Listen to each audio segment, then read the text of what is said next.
1 सितंबर से भारत में आम नागरिक के दैनिक जीवन से 4 बड़ी व्यवस्थाएं बदलने जा रही हैं। एक तरफ जहां घर की रसोई में पाइप वाली सस्ती गैस यानी पीएनजी तेजी से पहुंचाने के लिए सरकार ने नई योजना को हरी झंडी दिखा दी है, तो वहीं दूसरी तरफ एयरपोर्ट्स पर अब फिजिकल बोर्डिंग पास पर मुहर लगने का झंझट खत्म होने जा रहा है। इसके साथ ही शेयर बाजार, म्यूचुअल फंड निवेशकों के लिए भी नॉमिनेशन को लेकर नए दिशा निर्देश जारी किए गए। 1 सितंबर से आपका घर, आपकी यात्रा और आपका निवेश कैसे प्रभावित होने वाला है, कैसे बदलने वाला है, चलिए इसे आसान भाषा में आपको समझाते हैं। वीडियो को लास्ट तक जरूर देखिएगा क्योंकि वीडियो बेहद काम का है। नमस्कार, आपके साथ मैं पल्लवी रविंद्र सिंह। देखिए, 1 सितंबर से आपकी जेब, आपकी रसोई और आपकी विदेश यात्रा सहित जीएसटी से जुड़े नियमों में बड़े और अहम बदलाव होने जा रहे हैं। पहला बदलाव आपके निवेश से जुड़ा हुआ है।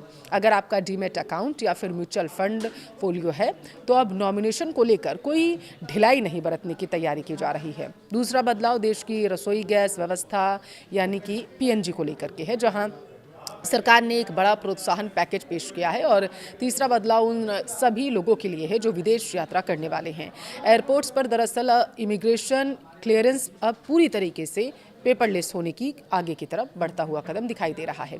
चौथा बदलाव जो होगा वो है बेहद महत्वपूर्ण। आज के इस वीडियो में हम इन बदलावों का पूरा विश्लेषण करेंगे कि आपके लिए क्या ज़रूरी है, आपको क्या एक्शन लेना है और इससे आम आदमी को क्या फ़ायदा होगा। शुरुआत करते हैं सबसे ज़रूरी और वित्तीय नियम से, यानी कि सेबी से। सिंगल होल्डर डीमैट अकाउंट और म्यूचुअल फंड फोलियो के लिए नॉमिनेशन नियमों को पूरी तरीके से अनिवार्य और स्पष्ट कर दिया गया। अब क्या बदलेगा, अब वो समझिए। 1 सितंबर से कोई भी निवेशक सिंगल होल्डर खाते में नॉमिनेशन के कॉलम को खाली या अधूरा नहीं छोड़ पाएगा। आपके पास केवल 2 ही विकल्प होंगे। या तो आप अपने नॉमिनी को पूरी जानकारी दर्ज कर दीजिए वहां पर, उसे भी अपडेट कीजिए, या फिर निर्धारित घोषणा पत्र जमा करके औपचारिक रूप से नॉमिनेशन से ऑप्ट आउट कर लीजिए। नॉमिनी कैसे जोड़े और कितनी छूट होगी, अब वो समझिए। एक निवेशक अधिकतम 3 नॉमिनी चुन सकता है और अपनी संपत्ति का जैसे 50%, 25% उनके बीच में डिवाइड कर सकता है। अगर आप किसी को नॉमिनी नहीं बनाना चाहते हैं तो आपको अपने ब्रोकर, बैंक या म्यूचुअल फंड प्लेटफॉर्म के पोर्टल पर लॉगिन करके नॉमिनेशन सेक्शन में जाकर ऑप्ट आउट का विकल्प वहां पर चुनना होगा। ये अब विकल्प आपको मिलने जा रहा है जो बेहद महत्वपूर्ण माना जा रहा है।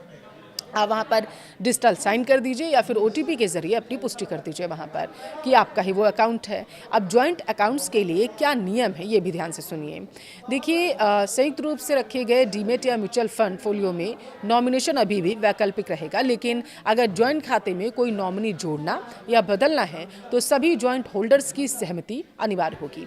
अगर नॉमिनी दर्ज नहीं है तो क्या होगा, आप अब ये सोच रहे होंगे। देखिए, अगर किसी धारक की मृत्यु हो जाती है, नॉमिनी तय नहीं होता है तब तक, तो संपत्ति कानूनी उत्तराधिकारियों को सिक्योरिटीज ट्रांसमिशन के जरिए ट्रांसफर कर दी जाएगी। सेबी ने इस प्रक्रिया को आसान बनाते हुए छोटे दावों के लिए क्विक ट्रांसमिशन प्रोसेसिंग की सुविधा भी दी है। फिजिकल होल्डिंग के लिए 10,000 तक, डीमैट होल्डिंग के लिए 30,000 तक के मामलों में सरल डॉक्यूमेंटेशन की प्रक्रिया निपटारा होगा। कानूनी विवादों और लंबी कागजी कार्रवाई से बचने के लिए 1 सितंबर से पहले अपने ब्रोकर, ऐप या कैप्स कार्रवाई अब बढ़ते हैं, तो इन पर ध्यान दीजिएगा। दूसरा बदलाव क्या है वो ध्यान दीजिए। आपकी रसोई और स्वच्छ ईंधन, सरकार ने देश भर में घरेलू पीएनजी जो होती है पाइप नेचुरल गैस के नेटवर्क को तेजी से सक्रिय करने के लिए 1 सितंबर से एक नई प्रोत्साहन योजना की शुरुआत करने की तरफ कदम बढ़ा दिया है। योजना का मुख्य मकसद क्या होगा, ये बेहद महत्वपूर्ण है। देश में फिलहाल देखिए लगभग 1.74 करोड़ घरेलू पीएनजी कनेक्शन है। कई जगहों पर पाइपलाइन और मीटर तो लग चुके हैं, लेकिन कनेक्शन चालू नहीं हुआ है। सरकार चाहती है कि लोग पारंपरिक एलपीजी सिलेंडर से आगे बढ़ें, सुरक्षित और आधुनिक पाइपलाइन गैस प्रणाली को वो अपना लें। इस योजना के तहत सिटी गैस डिस्ट्रीब्यूशन कंपनियों को हर नए एक्टिव कनेक्शन पर सरकार की ओर से 200 स्टैंडर्ड क्यूबिक मीटर सस्ती घरेलू एपीएम गैस का अतिरिक्त कोटा दिया जाएगा। अभी तक कंपनियों को भारी मांग पूरी करने के लिए विदेशों से एलएनजी आयात करनी पड़ती थी। अब घरेलू सस्ती गैस मिलने से कंपनियों की लागत में भारी गिरावट आएगी। सरकार के अनुमान के अनुसार कंपनियों की जिस लागत की रिकवरी पहले 10 साल में होती थी वह अब मात्र 3 साल में हो जाएगी, जिससे वे नए रिहायशी इलाकों में तेजी से पाइपलाइन बिछाएंगे। सिलेंडर बुकिंग और डिलीवरी का झंझट खत्म होने को लेकर के इस पर कदम बढ़ता हुआ माना जा रहा है। रिफिल बुक करने की चिंता नहीं रहेगी, ना डिलीवरी का इंतजार आपको करना पड़ेगा। जितना इस्तेमाल उतना ही आपका बिल आएगा, ये माना जा रहा है। पानी और बिजली की तरह मीटर रीडिंग के आधार पर वास्तविक उपयोग का आपको भुगतान करना होगा। सुरक्षा ज़्यादा बढ़ेगी, ये माना जा रहा। देखिए, पीएनजी हवा से हल्की होती है। अगर किसी कारणवश लीकेज भी हो तो यह तुरंत हवा में ऊपर उठकर घुल जाती है, जिससे आग लगने का जोखिम बहुत कम रहता है। इससे माना जा रहा है कि ये और ज़्यादा सुरक्षित विकल्प रह सकता है। कोई धुआं या प्रदूषण नहीं होता, जिससे घर के अंदर की वायु गुणवत्ता बेहतर रहती है। तीसरा बदलाव उन सभी यात्रियों के लिए बड़ी राहत है जो विदेश यात्रा करने जा रहे हैं। देखिए, 1 सितंबर से देश के सभी अंतर्राष्ट्रीय हवाई अड्डों पर इमिग्रेशन काउंटर पर फिजिकल बोर्डिंग पास पर मुहर जो है वो लगाने की अनिवार्यता अब खत्म होने जा रही है। पहले क्या था, आप ये सोच रहे होंगे, आप सभी जानते हैं यात्रियों को चेक इन के बाद फिजिकल बोर्डिंग पास प्रिंट कराना होता था, जिस पर इमिग्रेशन अधिकारी मुहर लगाता था। कई बार गलत या हल्की मुहर लगने से आगे बोर्डिंग गेट पर यात्रियों को परेशानी होती थी। अब आप अपने स्मार्टफोन में उपलब्ध ई बोर्डिंग पास दिखाकर इमिग्रेशन क्लियरेंस करा सकेंगे, चाहे बोर्डिंग पास एयरलाइन ऐप में हो, पीडीएफ में हो, ईमेल में हो या पूरी तरीके से मान्य होगा। अब आपके मन में सवाल होगा कि क्या फिजिकल बोर्डिंग पास पूरी तरीके से बंद हो जाएगा? तो जवाब है नहीं। अगर आपने पहले से बोर्डिंग पास प्रिंट करवा रखा है तो वह भी स्वीकार किया जाएगा, बस उस पर स्टैंप नहीं लगाया जाएगा। यात्रियों के पास डिजिटल और फिजिकल दोनों विकल्प रहेंगे। यहाँ ध्यान दीजिएगा, यह छूट केवल बोर्डिंग पास के लिए है। आपका मूल पासपोर्ट वीज़ा प्रक्रिया पहले की तरह ही ज़रूरी और अपरिवर्तित रहने वाली, उसमें कोई बदलाव नहीं होगा। बात डिजिटल इमिग्रेशन की ओर भारत के कदम की करते हैं। यह फैसला गृह मंत्रालय के ब्यूरो ऑफ इमिग्रेशन द्वारा शुरू किए गए fast track immigration trusted travellers programme यानी कि FTI TTP की दिशा में एक बड़ा कदम माना जा रहा है, जिसमें बायोमेट्रिक ई गेट्स के जरिए बिना किसी कागजी स्टैम्प के पासपोर्ट और बोर्डिंग पास स्कैन करके तुरंत ही इमिग्रेशन क्लियरेंस आपको मिल जाएगा। इसके अलावा अगर आप कारोबारी हैं, व्यापारी हैं या टैक्स प्रैक्टिशनर्स हैं तो 1 सितंबर से GST के अनुपालन नियमों में कुछ बेहद ही ज़रूरी और कड़े बदलाव होने जा रहे हैं। ये भी जानना आपके लिए ज़रूरी है क्योंकि चौथा बड़ा बदलाव 1 सितंबर से देखने को मिलेगा। GST काउंसिल और GSTN ने फेक इनवॉइसिंग पर रोक लगाने और इनपुट टैक्स क्रेडिट को पारदर्शी बनाने के लिए return filing, bank account linking और इनवॉइस रिपोर्टिंग के नियमों को और ज़्यादा सख्त कर दिया है।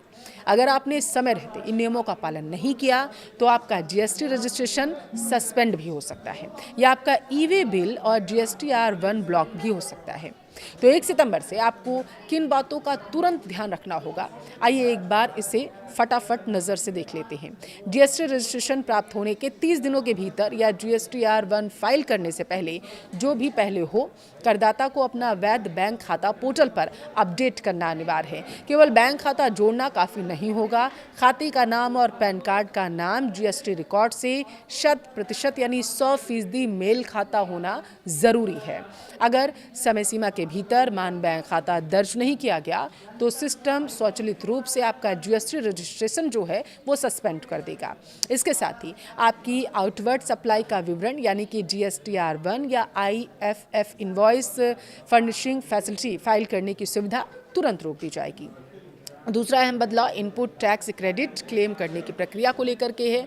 पोर्टल पर उपलब्ध नए सिस्टम के तहत खरीदार को अपने सप्लायर द्वारा अपलोड किए गए इनवॉइस को एक्सेप्ट, रिजेक्ट या पेंडिंग मार्क करने की सुविधा दी जा रही है। अब आप केवल उसी ITC का दावा GSTR3B में कर सकेंगे जो आपके GSTR2B में वास्तविक रूप से परिलक्षित होगा। अगर आपके GSTR1 और GSTR3B की टैक्स देनदारी में अंतर पाया जाता है तो रूल 88C या GSTR2B और 3B के ITC में अंतर होता है तो रूल 88D तो पोर्टल से ऑटो जनरेटेड नोटिस आएगा आपको, जिसका समाधान किए बिना अगला रिटर्न आप फाइल नहीं कर पाएंगे। तीसरा बदलाव ई इनवॉइसिंग और रिटर्न फाइलिंग की निरंतरता से जुड़ा हुआ है। IRP यानी कि इनवॉइस रजिस्ट्रेशन पोर्टल पर तय टर्नओवर वाले कारोबारियों के लिए इनवॉइस जारी होने की तारीख से निश्चित दिनों के भीतर इनवॉइस रिपोर्ट करना अनिवार्य कर दिया गया है। बैक डेटेड या फिर ई इनवॉइसिंग पर रोक कड़े स्तर पर लागू रहेगी। अगर आपने पिछले टैक्स पीरियड का GSTR3B फाइल नहीं किया है तो सिस्टम आपको अगले महीने की GSTR1 फाइल करने की अनुमति नहीं देगा। लगातार 2 टैक्स पीरियड तक रिटर्न ना भरने पर आपकी ई-वे बिल जनरेशन सुविधा पूरी तरीके से फ्रीज कर दी जाएगी। तो आप कारोबार में किसी भी प्रकार की रुकावट से बचने के लिए इन 3 कदमों का 1 सितंबर से पहले पूरा कर लीजिए। बैंक अकाउंट जरूर चेक करें। जीएसटी पोर्टल पर अपने बैंक खाते की वैलिडेशन स्थिति क्या है, ये जांच लीजिए। दूसरा क्या चेक करना है, सप्लायर रिकॉन्सिलेशन का। अपने वेंडर्स के साथ बिलों का मिलान करें ताकि आपका आईटीसी जीएसटीआर 2B में ना छूट जाए। तीसरा क्या ध्यान रखना है, रिटर्न पेंडेंसी आपकी खत्म ना हो जाए। किसी भी पिछले महीने का रिटर्न पेंडिंग ना रखें ताकि ई-वे बिल या जीएसटीआर 1 ब्लॉक ना हो। इस जानकारी को अपने अकाउंटेंट, टैक्स कंसल्टेंट और साथी व्यापारियों के साथ शेयर जरूर करें ताकि किसी को भी पेनल्टी या नोटिस का सामना ना करना पड़े। देखिए, चाहे रसोई में सिलेंडर की बुकिंग का झंझट खत्म करना हो या एयरपोर्ट पर बिना लाइन के ई बोर्डिंग पास से एंट्री पाना, ये बदलाव डिजिटल और आधुनिक भारत की ओर बड़े कदम हैं। आप इनमें से किस बदलाव को लेकर सबसे ज़्यादा उत्साहित हैं, कमेंट में ज़रूर बताएं।